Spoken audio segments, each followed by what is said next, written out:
Let me now introduce Professor Tutlis, whose research interests include comparative research of skill formation systems, development of the system of qualification and vocational education training curricula, the role of this vocational education training and skill formation in empowering vulnerable groups of society. Recent and upcoming publications include skill formation in the Central and Eastern Europe, a search of patterns and directions of development, co-edited with Markovic, Winterton and Parlin by Peter Lang, 2022, and Empowering at-Risk Youth in and Through Vocational Education, Comparative View to the Baltic Countries and Norway, co-edited with Tikkanen, Umarik and Sloka, with Springer Nature, 25. Vidmantas coordinates and implements various international and national research projects, including currently implemented Horizon Europe, our sister project, Skills Partnerships for Sustainable and Just Migration Patterns, Skills for Justice. For the future lectures, the dates will be still confirmed, but you can expect the lectures in December and November by our advisory board member, Miroslava Kerik, president of the board of the Ukrainian House Foundation in Warsaw, the role of Ukrainian women-led organizations in humanitarian action in Ukraine and Poland in 22-24. And by Professor Gottfried Engbersen from Erasmus University Rotterdam about our leading theoretical concept of Link for Skills migration skill corridors. So I stop right now and I give the floor to our hero of today, to our speaker, Professor Tutlis, with his talk today on transparency of qualification and sustainability of migration problems and solutions. And I am in this privileged position that Dr. Ivanka Kiliushik, who is coordinator and the spiritus movements of this series of lectures, nominated me to be a discussant, so gave me a hard work to discuss it critically with Vidmantas. So Vidmantas, the floor is yours. Please speak not more than roughly 40 minutes. Thanks a lot, Isabella. Thanks a lot, team of Link for Skills, for inviting me to make this presentation of our research findings in our project Skills for Justice, for this unique opportunity to share these findings with colleagues from Link for Skills and other probably projects. So the topic of my today's presentation is transparency of qualifications and sustainability of migration, problems and solutions. And we will discuss three main questions. So first of all, we will answer the question why it is important to have this transparency of qualifications for sustainable migration. Then the second point of our discussion is lack of transparency of qualifications as a problem and obstacle to sustainable migration. So we'll look what kind of problems and challenges presents lack of transparency of qualifications. And then we will look into how national systems of qualifications and different other transparency tools enable and foster sustainable migration pathways. So these are the three main points. And this presentation is based on the research findings, which we now already analyze and try to present in the framework of also Horizon Europe sister project, Skills for Justice. Here you see the website of this project. So we also have in our consortium, we have 11 countries, partners from 11 countries, from Lithuania, Poland, Germany, Italy, France, United Kingdom, Norway, North Macedonia, Turkey, Ukraine, and Ethiopia. And so we have in this project, so we explore, first of all, different existing institutional settings for skill formation and recognition of qualifications of migrant workers in both origin and destination countries. And also currently this year, we are now conducting qualitative and quantitative study in all our partner countries of migrant workers, with the also main scope to explore, first of all, the possibilities and potential for skills formation and skills development, utilization of skills in the labor market, also the plans and strategies of migrant workers regarding acquisition, development, and application of skills. Now we more or less are in the phase of the finalization of collecting of data, both quantitative survey data, which will cover roughly between 3,500 to 4,000 respondents, and also qualitative survey conducted via interviews, semi-structured interviews, and focus group discussions, which will also cover roughly 600 participants, research participants. So now moving to these all three questions which I announced at the beginning. So first question, which is important to answer. So what is this transparency of qualifications? What do we mean by inter-country or international transparency of qualifications? So looking to the documents, to the policy documents dealing with this issue of transparency of qualifications, it's quite clear that transparency of qualifications can be defined as extent of mutual understanding and comparability of the structure and content of qualifications between the different countries, which defines the possibilities of a recognition for the purposes of learning and or employment.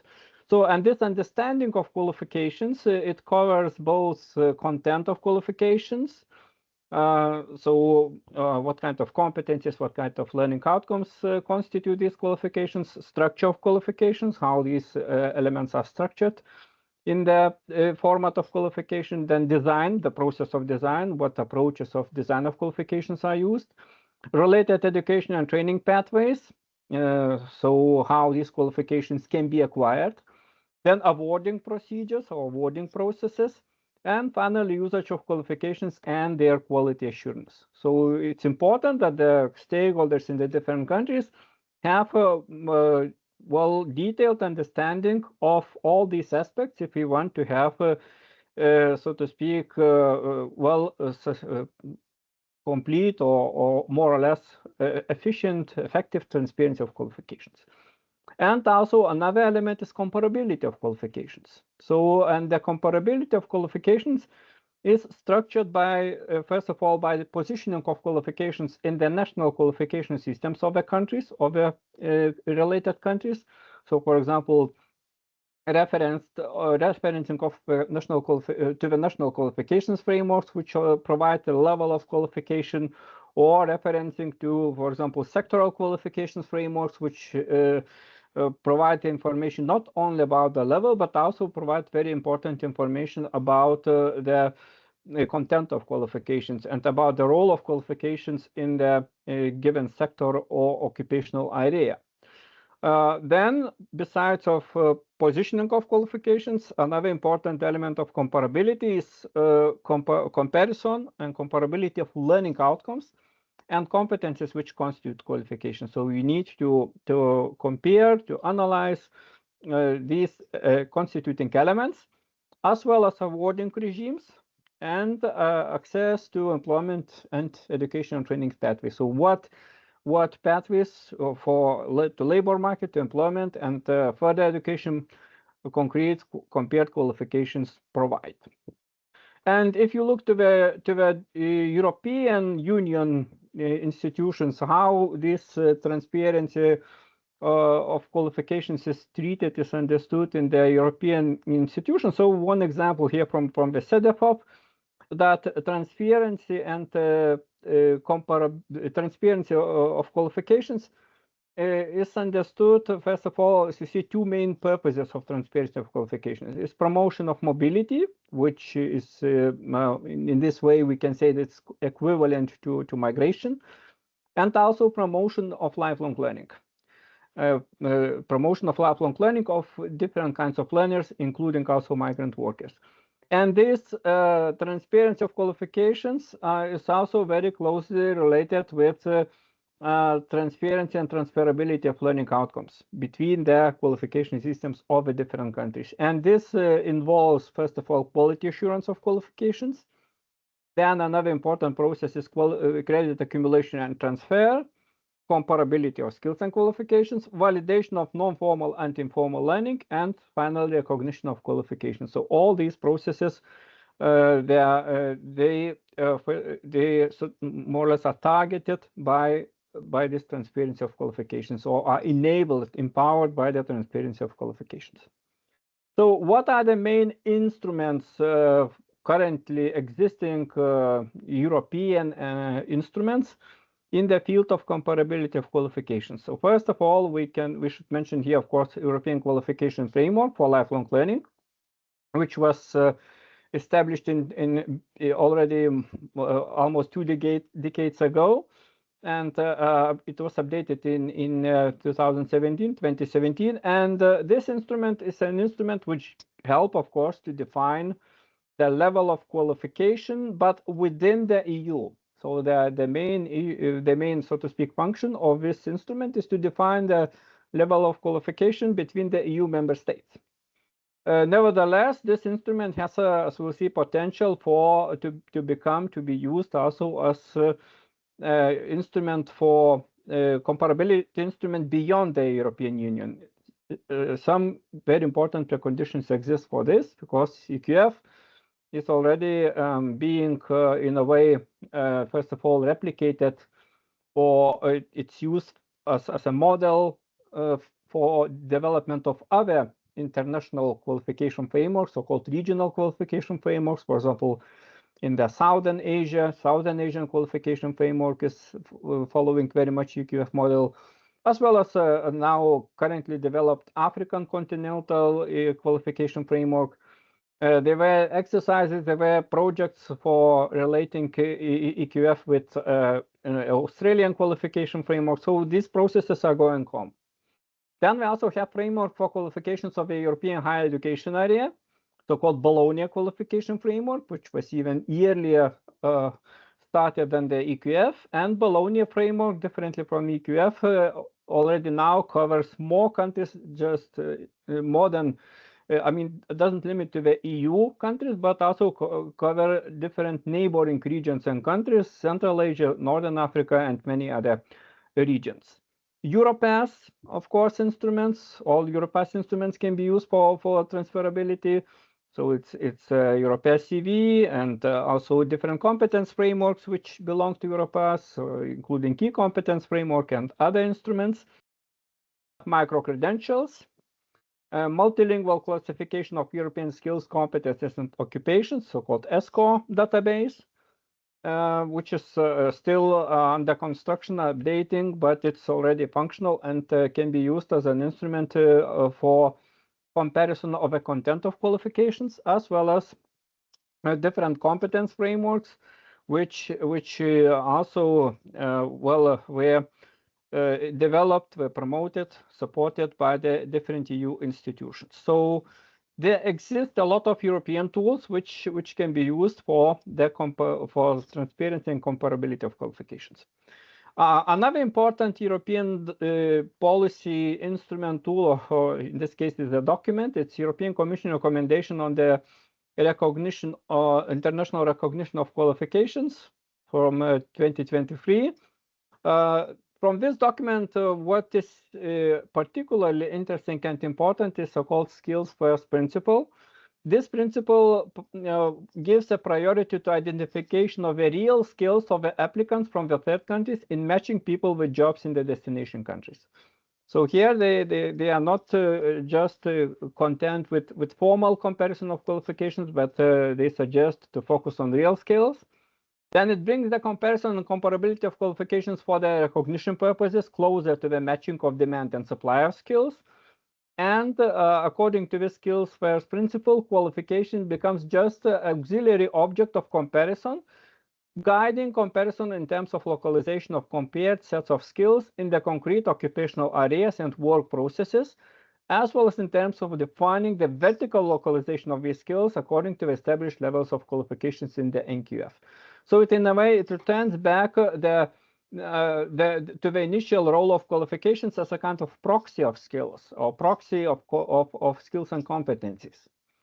Also, according to the skills first principle, the recognition of competencies and qualifications should be brought closer to the work processes and workplaces, and require more active involvement of employers and trade unions in this process. So it means that the recognition should also be based on assessment of real competencies. That means assessment of real competencies of the candidates.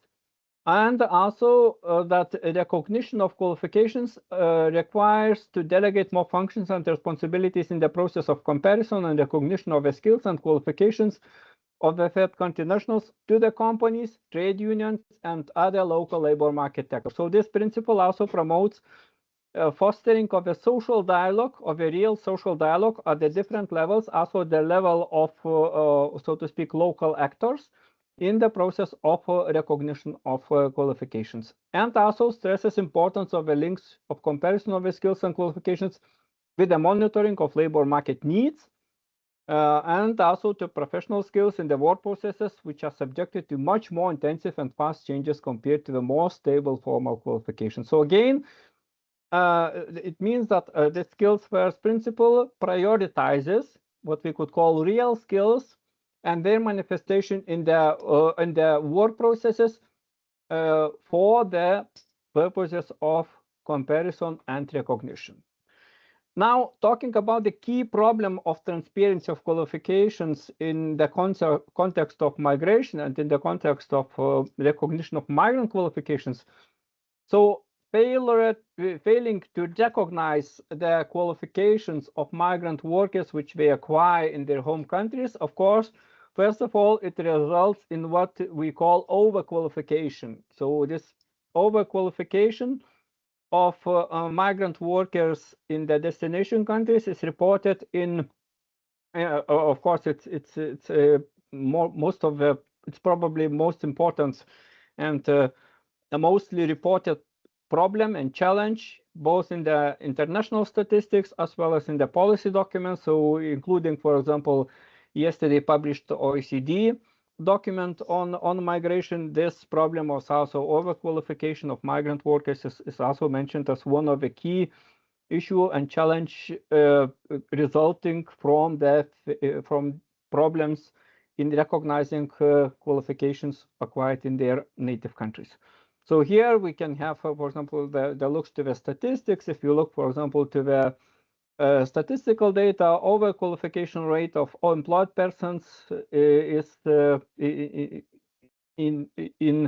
if we look, so here non-EU citizens, or in this case the migrants from outside EU, they face this overqualification to much larger significant extent compared to the citizens of another EU countries or to the nationals. So this is present on the EU level, and also if you look also in the most EU countries, EU member states, on the national level, this trend is also visible, and it's clearly a challenge, it's clearly a problem in many countries as well as in the EU in general, in common. So if we now move to the findings of our project, the findings which, first of all, some very fresh, very so to speak, interim findings, because we are now only in the final stage of collecting the data from interviews and surveys of migrant workers, but some very initial findings regarding overqualification also they are present, and we see from our initial findings that the migrant workers which face this challenge of or problem of non-recognition of qualification, they indicate, first of all, what they indicate. They indicate that they have this lack of knowledge of the possibilities of applying for recognition. So it's quite also present information, present notice from the migrant workers that they do not know whom to address and what kind of documents are needed, what kind of proofs are needed, what are the procedures. So this is a lack of information, lack of knowledge. about availability, about possibilities. Then also there's especially for lower skilled, for lower levels of qualifications, migrants with the lower skills, low levels of qualifications, there's also passiveness in applying for the recognition. So they are more of migrant workers, they are in a way happy with what they have, and they don't seek for some formal recognition of their qualifications because employers do not demand it. Then also the migrant workers who possess some vocational professional qualifications, but they do not succeed in getting recognized these qualifications. They also feel demotivated for non-transparent bureaucratic procedures. So complex, difficult to understand, non-transparent bureaucratic procedures. So such so to speak feedbacks are reported from the surveys in France, in Italy. Also, there were some also similar information, similar findings from the survey conducted in Lithuania, and in Norway. But we expect that this problem will emerge also in other countries as well. Then also there's a feeling of discrimination and injustice when facing non-recognition. This is more typical for the for more highly skilled occupations and professions, for example, in the healthcare sector, in the healthcare field. And opposite, in a way, feedback is thankfulness in cases when qualification was recognized automatically or with simplified process. So this is very typical for the recognition of qualifications of Ukrainian refugees. Even in the regulated professions, for example, in healthcare sector, so in Lithuania and in other countries, in Poland, if I'm not mistaken, the same, that these qualifications, healthcare qualifications, are recognized automatically. Just the migrant worker, these refugees with a diploma in healthcare, they just have to pass examination on the basic skills on national language in order to obtain permission to work. So these simplifications, of course, they are very much rewarded by the migrant workers. But we also, of course, this survey also disclosed these complex, challenging situations when recognition or non-recognition of qualifications lead to what Norwegian colleagues from Stavanger University, our partners in the project, call as a kind of integration loop. So they find this integration loop in from the findings of their interviews, qualitative study. So when the migrant workers first face this denied recognition, which of qualifications, which they also consider, they see it as a wasted skills, that they cannot use those skills which they acquired in their country because of the formal obstacles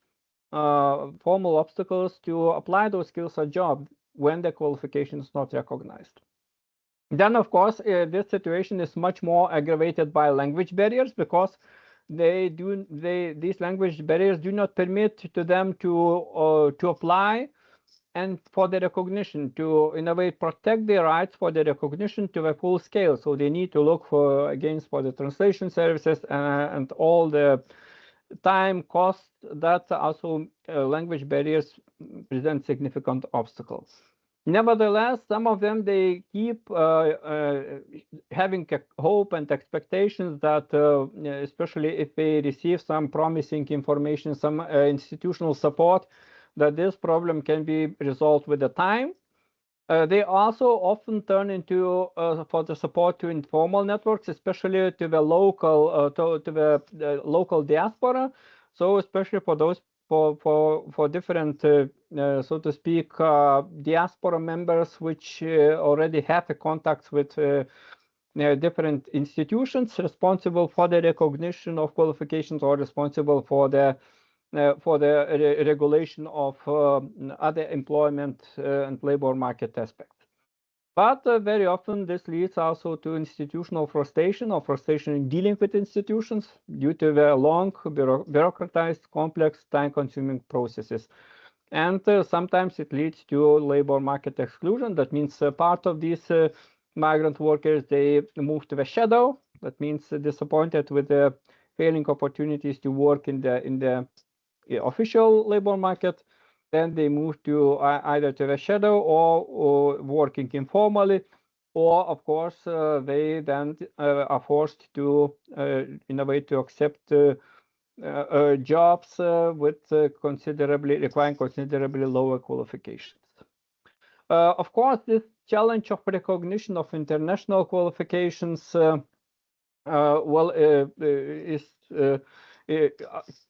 when we're talking about international qualifications, those qualifications which permit for the migrant workers to work in the different countries. So this recognition of awarded international qualifications to migrant workers make them competitive in the global or regional labor markets like all the EU. But so from the one side, this is advantage, significant advantage for the migrant workers.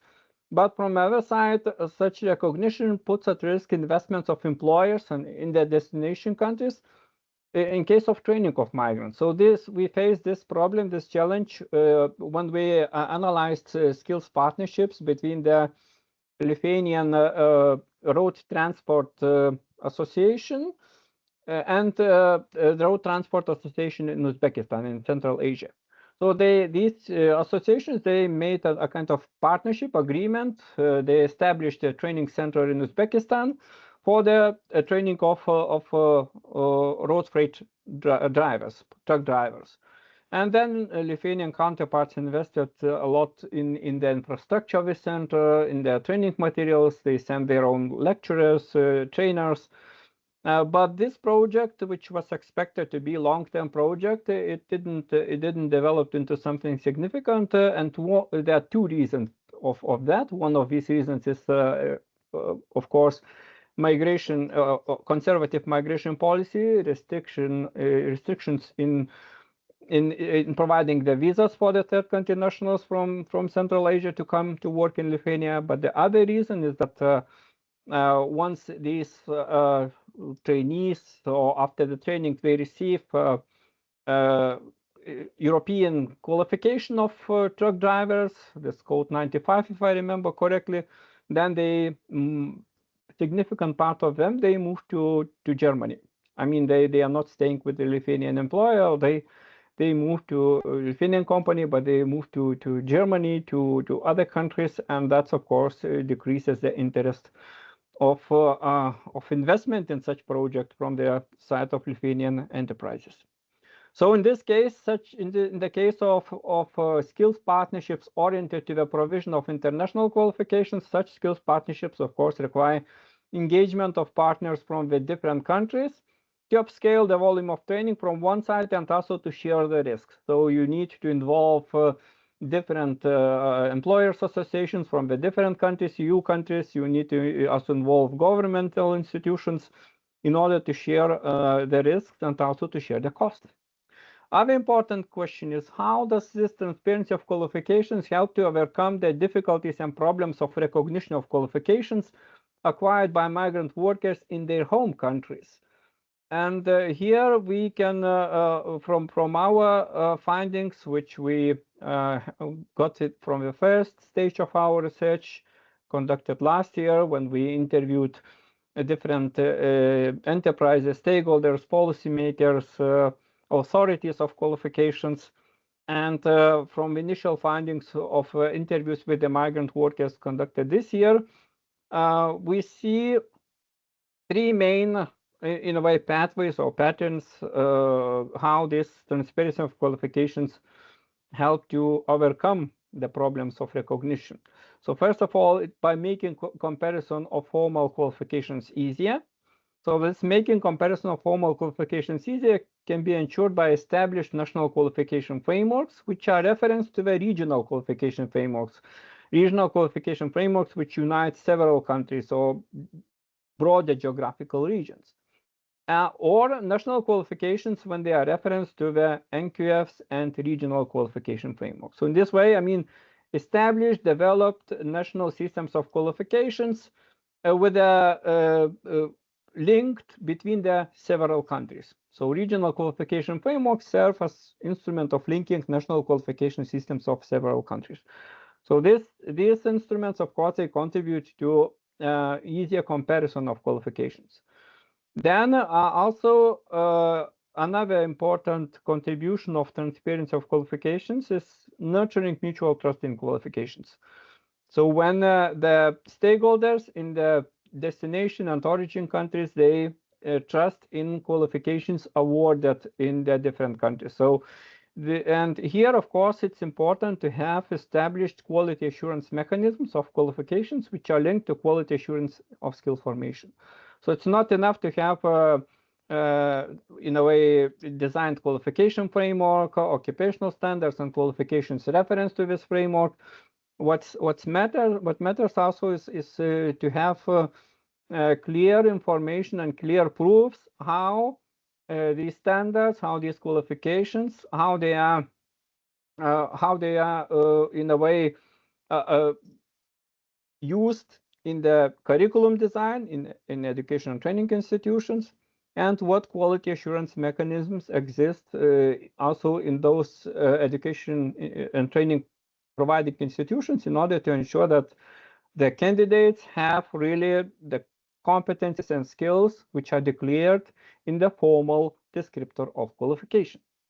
So, and another important aspect is including recognition of qualifications of migrant workers in the international skills partnerships. So when we are talking about partnerships between the different stakeholders for recruitment and skill formation and training of migrant workers, so it's also very important that these partnerships, these arrangements would also include recognition of qualifications as element of all this undertaking.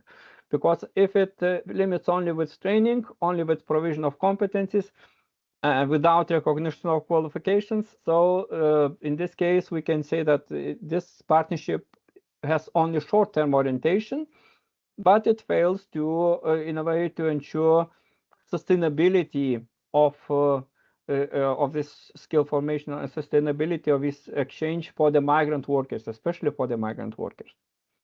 Then also fostering design of transparent qualifications and their systems is another important element to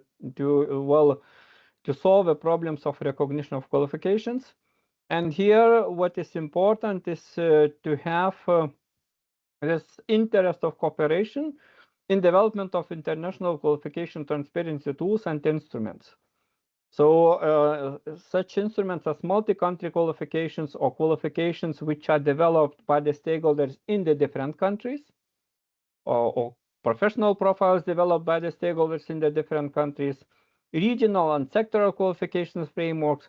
Presence of such instruments also significantly improves both transparency of qualifications and helps to solve the problems of recognition of qualifications of the migrant workers. So also in our study, which we conducted last year, we identified some factors which define the potential of the national systems of qualifications in dealing with the issues of skills mismatches and migration.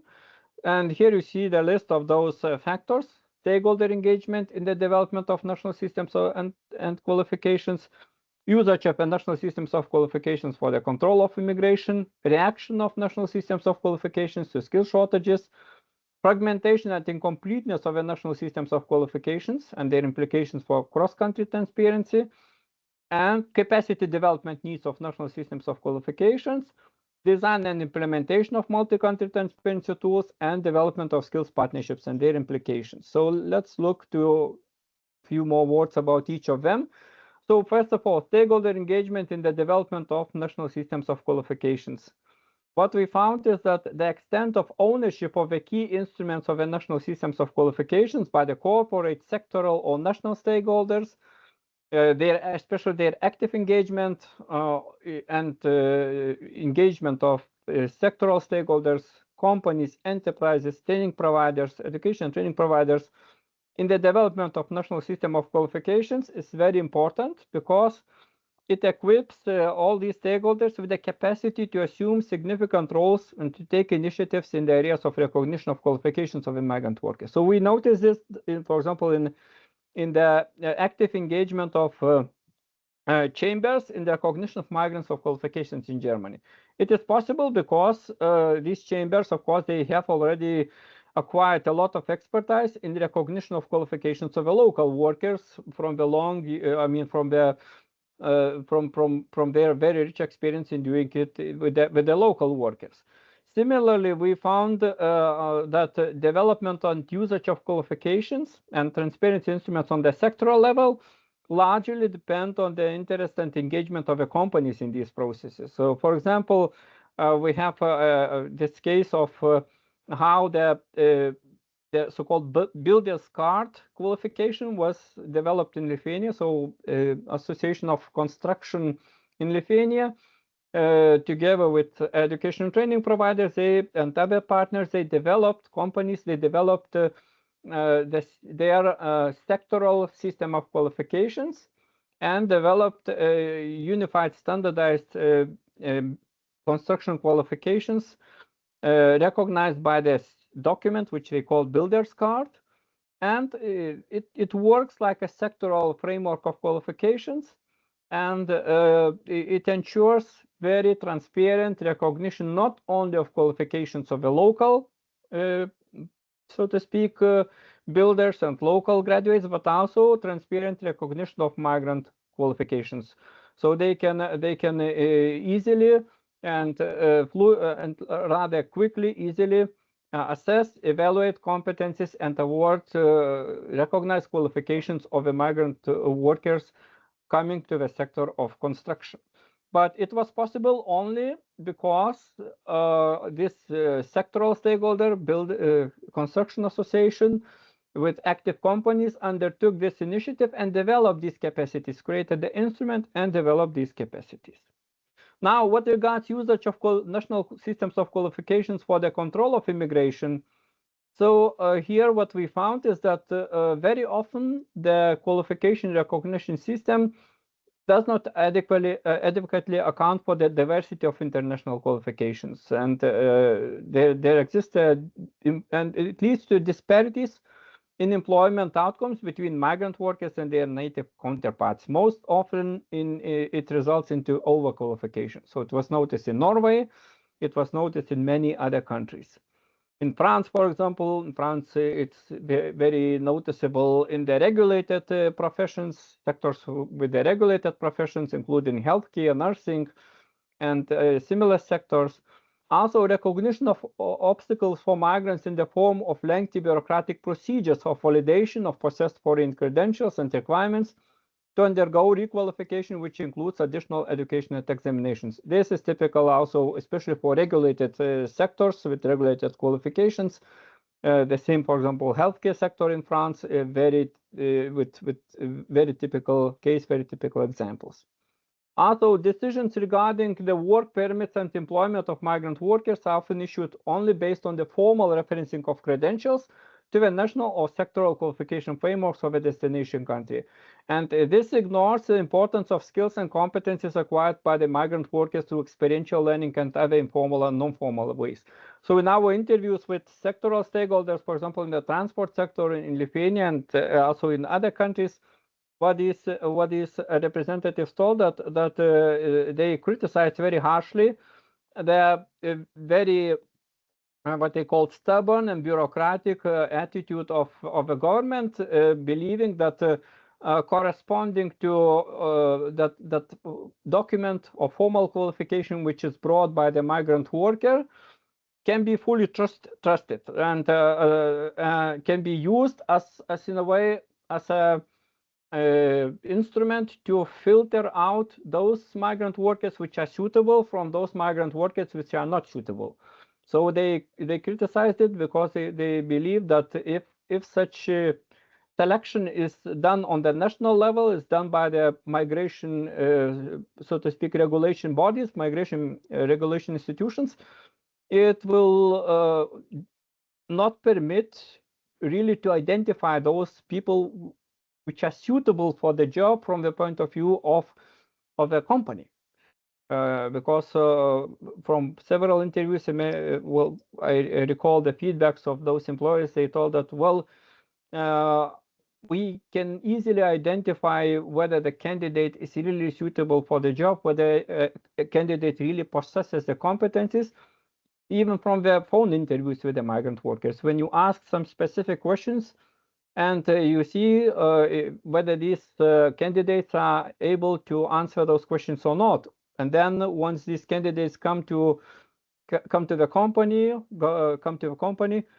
the employers immediately leads them to the truck and asks to perform simple, so to speak, driving operations just to check if they are suitable or not. So formal qualification from their point of view, bureaucratic adherence to the formal qualifications is not a suitable approach of control of migration.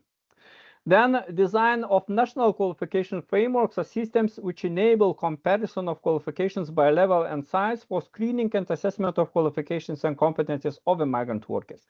So a good example of such redesigned qualification frameworks could be regulated qualification framework of the United Kingdom, which was introduced in 2015, so 10 years ago. And it presents very interesting case of evolution of national qualification framework in this country, which was started from the national vocational qualifications, a very liberal framework, which is more framework for information for the local population, but also for the migrant workers, but more as an instrument for information for different stakeholders on the skills and qualifications. And then it transformed into really rather, so to speak, strong instrument of regulation for the recognition of qualifications. Speaking about the reaction of the national systems of qualifications to the skill shortages, so what we noticed is that in case of increasing shortages of skilled workforce, this increasing shortage, it creates pressure for the revision and reduction of the role of formal qualifications. And this is evidenced in the different programs and initiatives of attracting migrant workers from the third countries implemented by different EU countries. Best example, well-known example is the so-called Western Balkan Initiative applied in Germany. Also, there are different cases when enterprises have low trust in the formal qualifications of the applicants from the third countries, because these qualifications cannot reflect the full scale and content of human capital possessed by the applicant. So we noticed that in the my previously mentioned case in the road freight transport sector, in the construction sector, and in the metalworking sector as well. In case of the abrupt radical changes of demand and supply of skills, which are caused by force majeure factors, the adjustment of a national system of qualifications targets operability and usability of qualifications and their related instruments. So this is, we notice, for example, in case of dramatic, a significant change of qualifications in Ukraine after the start of Russian aggression. Well, when they appeared, completely new qualifications, demand of completely new qualifications, and also proliferation of so-called micro qualifications. So shift or movement from traditional what we call full qualifications, covering all occupation, to different micro qualifications, modular and micro qualifications, which target very specific sets of skills and specific sets of competencies needed for the changed economy. Then what we also noticed is fragmentation and incompleteness of the national systems of qualifications, which of course has negative implications for the cross-country transparency of qualifications. So this problem is present in both origin and even destination countries as well. First of all, it's incompleteness of national systems of qualifications in terms of availability of qualifications. So we don't countries can lack, for example, of occupational standards, qualification profiles which are not prepared, which are not designed and developed. So such a lack of standards and occupational standards and qualifications was noticed in our partnership in North Macedonia, in Ukraine, in Ethiopia, so especially in those origin countries. Then also in many countries there are also absent or only very formally operating mechanisms of quality assurance and updating of qualifications.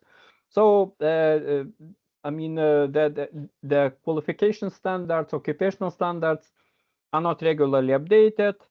Their quality assurance, how the quality is assured, is not clear. So this also reduces the mutual trust in qualifications. Also, there is a lack of established processes and procedures of design of qualifications, assessment of learning outcomes and competencies, awarding of qualifications in many countries, including, for example, in Lithuania. We have established finally established all the procedures for the recognition of qualifications and especially recognition of non-formally, informally acquired competencies only a few years ago. So naturally that, I mean, both awarding bodies, institutions still need some time in order to, in a way, to acquire the full expertise to work to a full scale in this area, in this direction. And of course, a common problem is low engagement of stakeholders in the usage, maintenance, and development of national systems of qualifications in many countries, but especially this noticed in the origin countries, in our case, in North Macedonia, in Ukraine, in Ethiopia, especially in those countries, but also similar claims we received from Turkey and from other origin countries. Now, also there's a need or challenge in capacity development of the national systems of qualifications, especially in dealing with the issues of skill shortages and migration, because,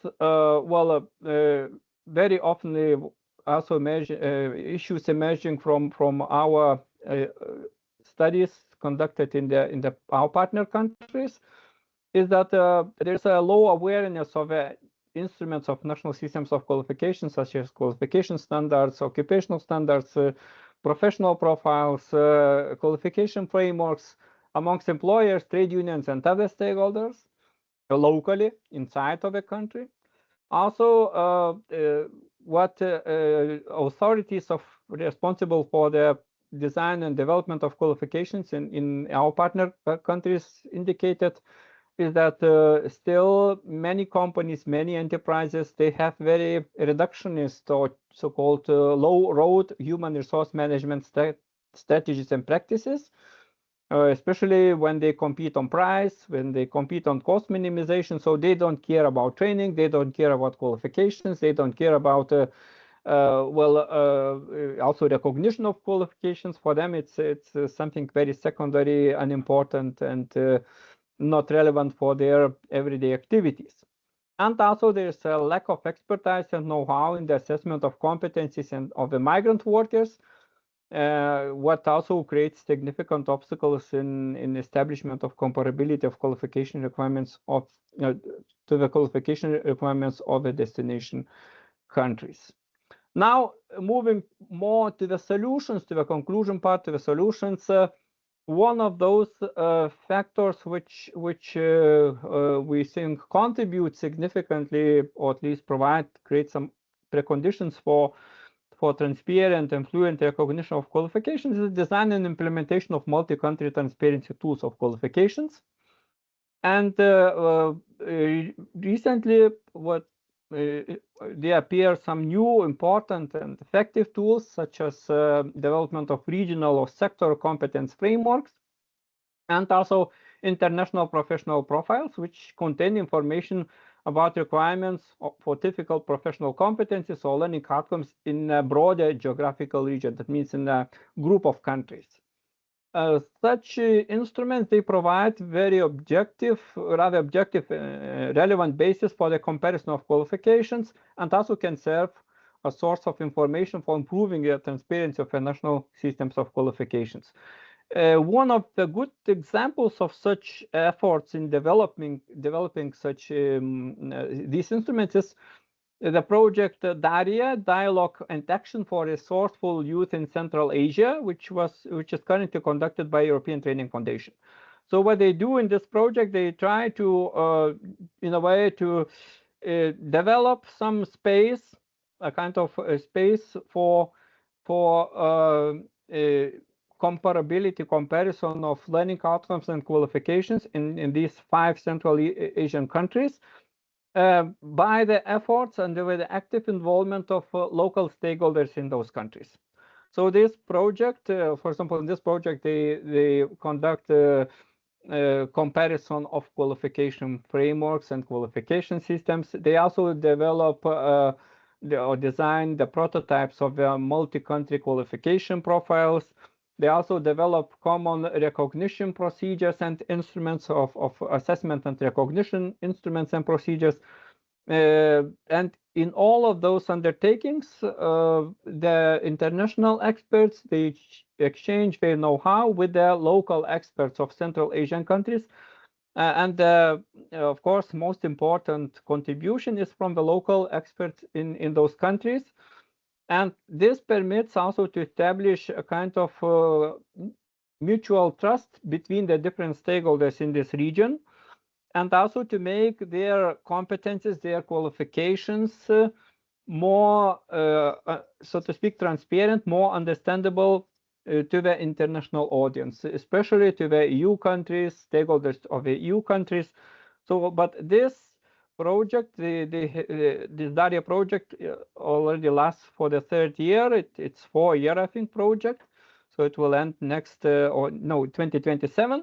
So you can find more information here to this link. But this is a good example on how we can, how there can be developed such international or regional spaces, which enables transparent qualification systems. And the most important lesson, I think, and the most important finding from this project is that active engagement of the local actors is very important, and policy learning is very important. So policy learning, both by providing solutions or suggestions from outside experts, from the EU experts, but also using expertise and know-how of a local experts. And finally, development of skills partnerships and their implications for the cross-country transparency of qualifications. So, for example, in our project, we identified in our project partner countries, we identified some cases of bottom-up, what we call skills partnerships. There were identified 6 or 7 such cases of such skills partnerships. And what we noticed that when these skills partnerships are implemented on the initiative of the labor market stakeholders, so bottom-up approach, especially by employers, by companies, the role of awarding and recognition of qualifications of migrant workers in these partnerships depends on the requirements of a formal qualification of the destination country. So, I mean, the requirements of a destination countries prevails, and well, the needs, requirements of recognition of qualification, for example, of the origin countries, these things are largely ignored. So from one point, from the point of reasons, from the point of view of economic reasoning, it is clearly understandable. But from the point of view of sustainability and justice, this creates a problem. Yes. Then awarding of international qualifications again becomes a challenge for sustainability of employer-led skills partnerships. I already reported you this case with the road freight transport project between Lithuania and Uzbekistan. Also, establishment of a pre-departure and post-arrival support actions related to recognition of qualifications is needed to ensure smooth mobilities within the skills partnership. So it was demonstrated by such skills partnership implemented by one of our project partners. This is a network of vocational training of non-governmental vocational education training providers in Italy, together with employers organizations in Italy, and also with the partners in the Northern African countries. So they established such kind of apprenticeship project when the graduates from for these vocational training centers in Northern Africa, they were moving to Italy.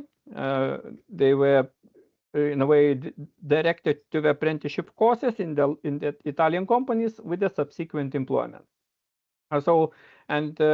Conducting of this partnership demonstrated a very important role of this pre-departure and post-arrival support actions in case also for the recognition of qualifications. The same, I mean, pre-departure, post-arrival support actions were also played important role for the implementation of my mentioned partnership between the Lithuanian Road Transport Association and Uzbekistan Association for the training of international road transport drivers. Also, national qualifications and national systems of qualifications of the destination countries, of course, in most cases serve as references for the training of involved migrants. But the reference of qualifications and curricula of the origin countries in this case is largely ignored. So this is a problem of justice and long-term sustainability. How the open question, how these partnerships and how the overall transparency of qualifications can contribute to the origin countries, especially from the long-term perspective, can contribute to in terms of skills improvement of their population, of their local population, as well as usage of skills of returning migrants, of skills returns from the circular migration. And here are some conclusions, and I chosen, instead of classical conclusions, open questions. Instead of conclusions, so first question is recognition of qualifications of the migrant workers in the European Union. To what extent this is a challenge for satisfying skill shortages and in developing sustainable migration pathways? As you see from our study, we identified different problems and shortages and challenges. It would be interesting to hear your feedback, maybe from your projects or from your countries. To what extent do you think it's really a challenge, a problem? Then the second question: how to foster effective usage of the available EU-developed transparency tools for smoother recognition of the migrants' qualifications and for development of sustainable migration corridors? So this is still a very important, very open question, because those tools are developed, they are present, they are being updated, and they are being more and more adjusted to the changing context, especially the usage of in recognition of qualification of migrant workers. But then the open question, how to make them even more applicable, more usable for these purposes. And then third question, how to support development of the transparent systems of qualifications in the countries of origin, and especially recent immigration countries, in the framework of international skills partnerships. So this is also a very important question, because like I mentioned before, today still, I mean, lack of not only transparency, but lack of full operation of the national system of qualification. So some shortages in terms of undeveloped standards, still, I mean, not fully implemented procedures, not fully developed capacities of responsible authorities. They make even this formal comparison of qualifications, these formal procedures, very difficult to implement. So this clearly also presents a challenge, a problem. The question is how to support this development of systems of qualifications. So this is it from my side. Thank you very much for your attention. And now I wait for your maybe questions. And yes, but first you have me as a discussant. So thank you very much, Vidmantas. We have now this small tradition that we allow ourselves to first put on the table this discussant points, and then to bring a question. We are still well on time, so let me begin by thanking you for bringing the topic of qualification and skill recognition forward, especially of migrants from non-EU countries. to the EU. Your contribution reflects the expertise within the sister project Skills for Justice and offers highly relevant insights for ongoing debates on migration, labor market integration, and recognition of qualifications and skills, issues that are central to our work also in Link for Skills, and especially in our joint monograph in which you also participated, First Skilled Migration Manifesto submitted to Routledge last month. Your framing of the transparency of qualifications as key pillar for sustainable migration is especially timely. You rightly highlighted how failures in recognition process lead to persistent overqualification, degrading, de-skilling, and the underutilization of migrant talent, undermining not only individuals but also broader efforts to address skill shortages, I would say growing skill shortages across Europe. But let me clarify, because I was not clear enough, because qualification, skills, and competences were a little bit blurred, or I haven't read them properly. So in my understanding, qualifications are the officially certified outcomes of educations or training, such as diplomas, degrees, or licenses that signal recognized expertise. Skills, on the contrary, can be understood as the abilities and know-how that allow individuals to perform tasks, solve problems, and adapt to different situations, also across borders. They are broader than formal markers of education and can be both technical and social, codified or tacit. So competences, on the other hand, go further, referring to the practical application of knowledge and skills in real context, combining technical ability with judgment, communication, and adaptability.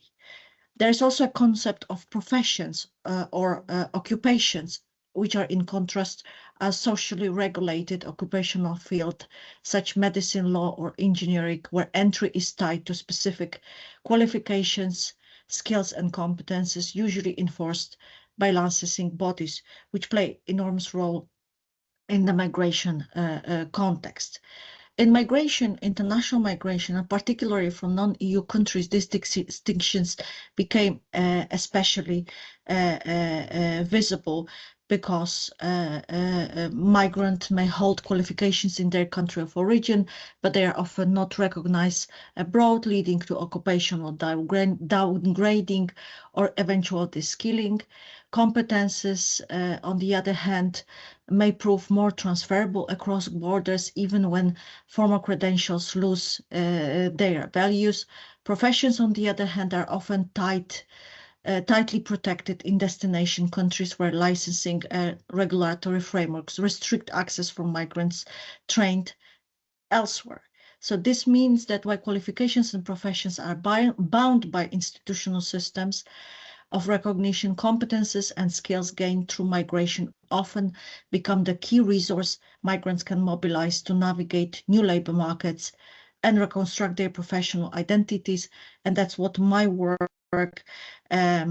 together with colleagues, but also Jacqueline Hagen, but also Williams and Balash, keep saying. But let me also say a few words what I miss in your presentation.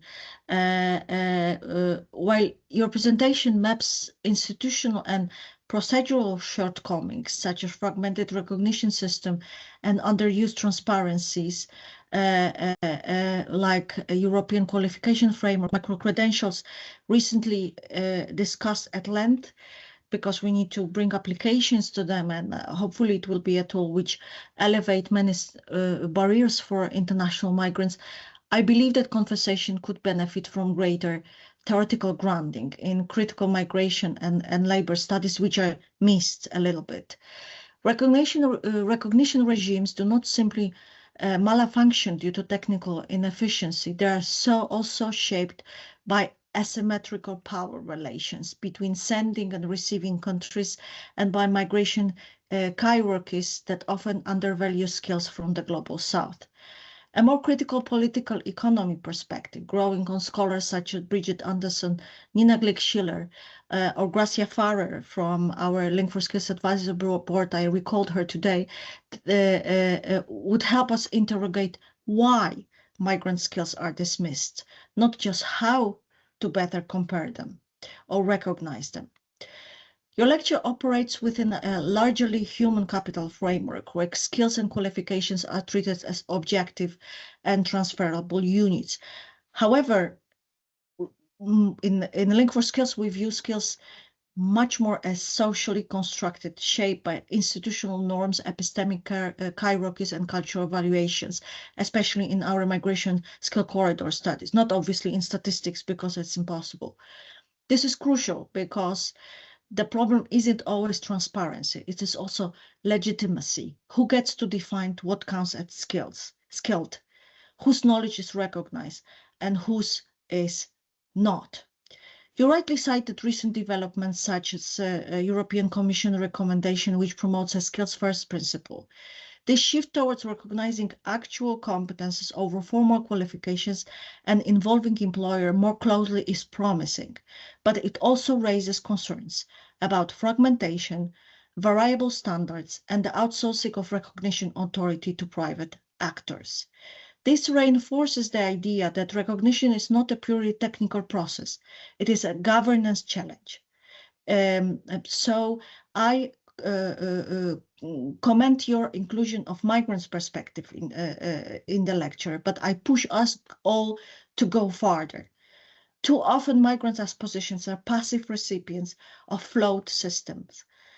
What would it mean to see them as knowledge producers, not just informants of or beneficiaries or just holders of qualifications, skills, and competences?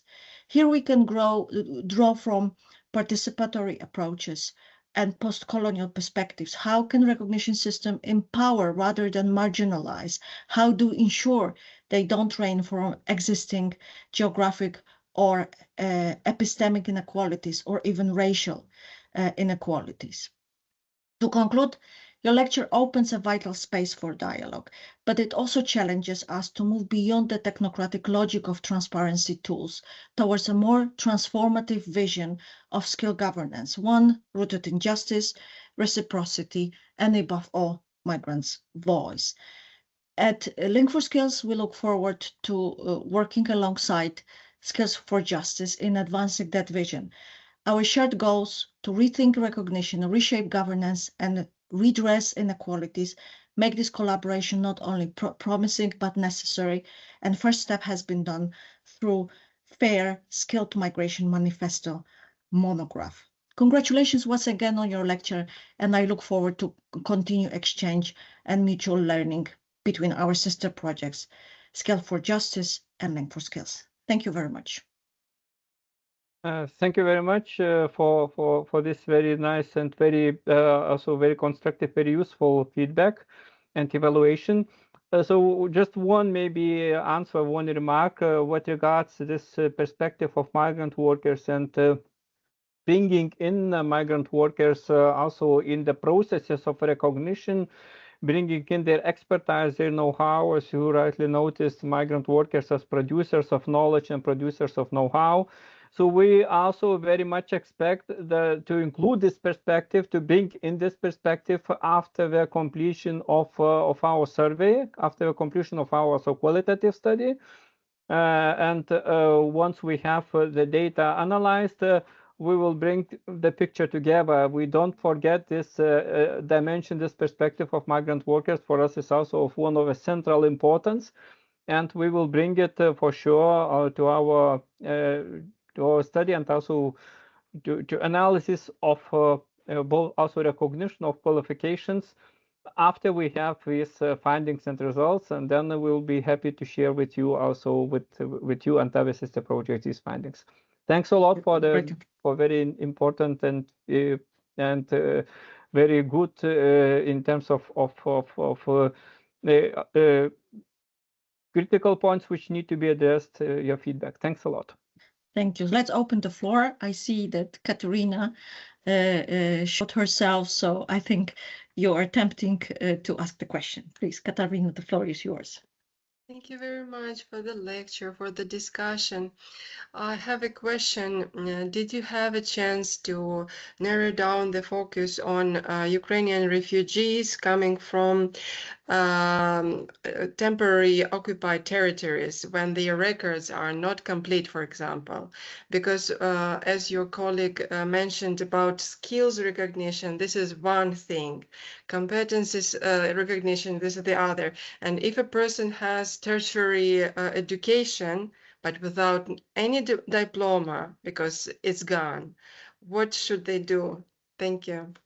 Thank you very much. Indeed, this point was addressed by our partner from Ukraine. It's the Institute of Educational Analytics and Statistics of the Ministry of Education and Science. So they conducted such study both within the Ukraine for the internally displaced persons, but also for the migrants or refugees who are now working and living in the EU countries. So they conducted such studies in Lithuania and in Italy, Poland and Italy, in these three countries. So these points were addressed by the study of our Ukrainian partners. And as far as I remember, I mean, their key findings, so they also noticed this challenge, for sure they noticed this challenge of difficulties in recognizing of educational outcomes. First of all, of educational outcomes, especially when those refugees, they do not have formal qualifications recognized in Ukraine. So this clearly presents a challenge. And what they recommend, what they suggest is that following this approach of implementation of different micro credentials and micro qualifications could be a solution. Could be a solution for these of these difficulties, of these problems. Just what they noticed that still, despite of important progress in implementing these micro credentials, it's not still sufficient, and it's not still fully accessible. I mean, for those all possible potential candidates who want to recognize their education. So it's a question of upscaling, question of making it fully operable in Ukraine in order to enable such fluent and recognition covering all needs. So this question was addressed by our Ukrainian partners for sure. Thank you very much. Any more questions? Yeah, Katerina, please keep going. If you allow, I have one more question, because I live in Switzerland, and when I applied for recognition of my Ukrainian diplomas, it was some time ago, and it was much easier than it is now. So how do you comment and could explain this situation that in the European Union it is much more simplified towards the Ukrainian refugees to support them, but in the EFTA countries is maybe the opposite situation? Thank you. Thanks a lot. I think it very much depends also on the political support and how policymakers see it. So, for example, like I mentioned before, this case of recognition of medical qualifications. So from one side, it was also that one of these reasons is a shortage of skilled medical professionals. It's a pragmatic goal, but from other side, it's also very strong positive support of both policymakers and society to integrating those refugees, but made also to make these political decisions. I know that in Poland it was the same very swiftly. I mean, it was decided that, for example, what regards the recognition of healthcare professional qualifications, medical doctors qualifications, it's automatically just as a necessary condition. They have to undergo, short training courses in the Lithuanian language. Once these courses are completed, then the permission to work is issued, and that's it. I mean, a very important element here is, of course, societal and political support to these refugees. Without such position, without such support, of course, it would be more longer, more difficult, more challenging to implement it. Thank you. Yes. Any more questions? Vidmantas, thank you for a very interesting presentation, and Isabella for very interesting and critical feedback. I have a question regarding this issue, that EU now moving from valuing formal diplomas, qualifications to the valuing real skills, and Isabella really good explained the differences between qualification and skills. How it look in practice, and what opportunities and challenges can this bring? Thank you very much. Of course, I think it's still a bit too premature to say how it looks in practice, and but what for sure what we can already see, and probably it's also expectation from the European Commission why they suggest this. First of all, it means more active engagement of those local actors. By local actors, I mean also of course labor market actors, employers. Trade unions, so social partners, but also education training institutions in the design and usage of the instruments of the national systems of qualifications. So this is one of the most important preconditions to ensure this more active engagement of the local actors. When this engagement is present, when these local actors are engaged, I think this will help to implement this strategy, this approach of moving to skills and moving to from formal qualifications to skills. From other side, as Isabella also mentioned, we already have a lot of such practices, bottom-up practices, when the employers, they have their own qualification systems and do they on their own basis. We've identified many of such cases in the companies in our study. Of course, it's important also to use the potential of this know-how and potential of these instruments. I also recognize the risks which were noticed by Isabella, that it leads to a privatization of qualification systems and a kind of privatization of the processes of recognition, which compromises transparency. Yes, this in a way compromises the transparency of recognition. What could be the solution? One of those solutions is to, in a way, to establish a kind of referencing of such sectoral qualification systems, or incorporate qualification systems to the national ones by using national qualification frameworks or sectoral frameworks or other existing already tools, not developing a new tool, because the system is already rather complicated, yes. So we need to take into consideration also this point, but to create a kind of links, referencing pathways, which would in a way bring this transparency, and bring back this transparency, and allow those national corporate, not national, but sectoral and corporate, especially corporate systems of qualifications, to become more visible and transferable, and also recognized on the national level. Of course, it depends also on the interest of employers themselves, whether they are interested to make it visible, transferable, and transparent also on the national level, not to talk on the international level. Thank you. I have also a question about the survey, because I did not understand, Vidmantas, the survey is with migrants, or can you say yes, more things about the methodology of the survey and the target group? So briefly about methodology. Of course, our main target group are migrant workers. In both destination and origin countries.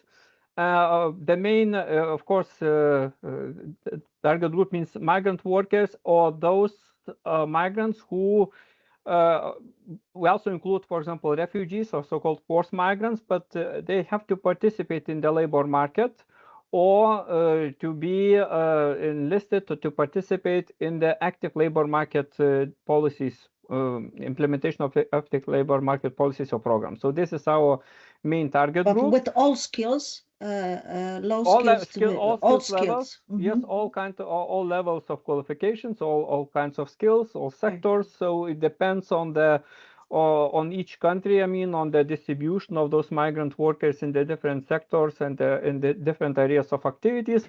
But we don't. I mean, we cover all levels of qualifications and all types of occupations and skills in this survey. And we was it online or other methodology was used, or mixed? We used mixed approach. We used actually mixed approach because of easier reach. So we make it both surveys both online in some countries, but mostly it's live. For example, in our partnership, the online surveys were justified. I mean, brought the results only in Norway. In Norway, and also to some extent in United Kingdom. So they succeeded somehow to make those surveys with significant number of migrant workers in those countries. In other countries, it was rather challenging to implement this online service with migrant workers, probably because well, we target different qualifications, different levels of qualifications. So we think that one of these reasons is that it's more difficult to attract migrant workers with lower levels of qualifications to the online service. So, but we conduct in the mixed approach, in the mixed way, both live and online. And also we conduct qualitative studies. So qualitative study is more targeted to disclose the personal strategies and in a way personal approaches of migrant workers to skill formation, to skills development, but also it includes a part which is related to recognition of their qualifications and how the migrant workers see the necessity, importance, relevance of getting their qualifications recognized.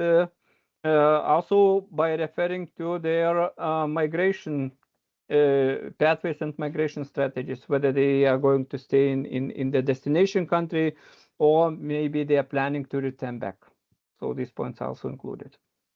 Right. Our survey was very demanding. We had skilled and high skilled in 5 destinations, and it was highly demanding. We also used mixed approach, but still it was extremely difficult. We managed to have around 2,500 in 5 countries. That was our target 500 per country, but the effort was incredible. Emil, the floor is yours now. Yes, thank you for presentation. Sorry for not switching on my camera. I have a question.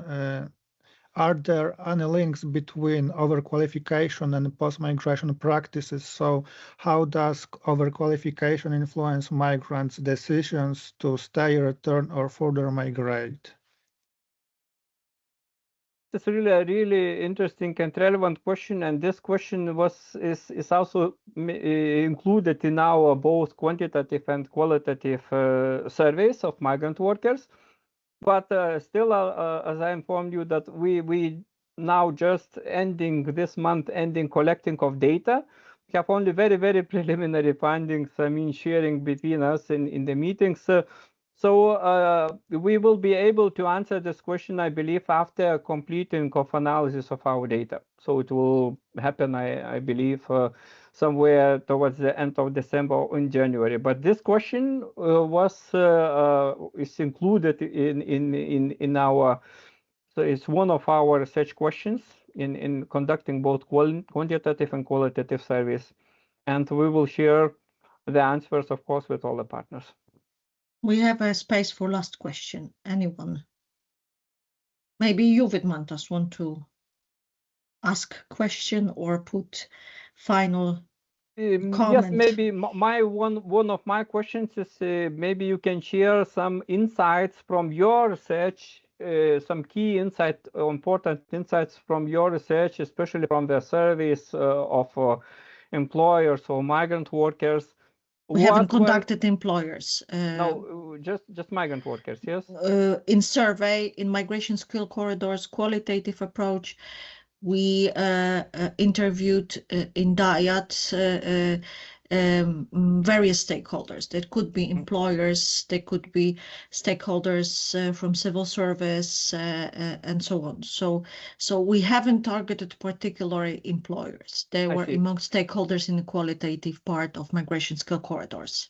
Okay, so but then the question is, what the key insights regarding this recognition of qualifications are coming from your research project? What are the key findings, or maybe one or two key ideas or key findings from your research regarding recognition of qualifications?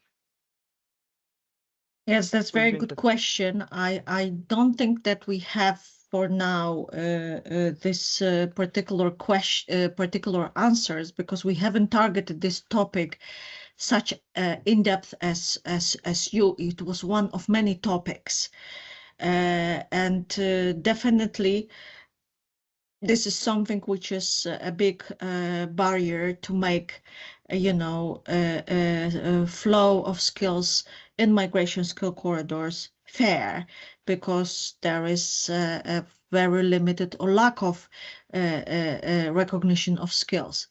That's why many stakeholders mentioned the infrastructure at origins, that we should adjust infrastructure at origins with pre-departure training in order to make at the onset the curricula global and recognized globally. The area of interests of our projects is the EU, but of course it's much wider. So infrastructure at origins is absolutely sine qua non condition for skill recognition. If it's not made, then it should be made on the way after arrival, but soon after arrival, these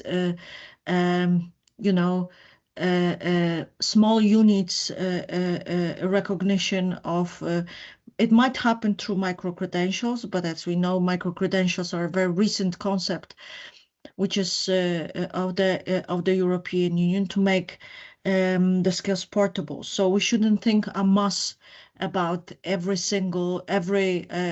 just sectors. It's even too much to talk about branches. The question should we look at the occupations, but the most relevant thing is to look at tasks people need to perform, because it's the smallest unit to be recognized, and skills can be portable there. So of course, portability and recognition of skills is absolutely the big topic for European Union, because we see that migration needs to be more selective.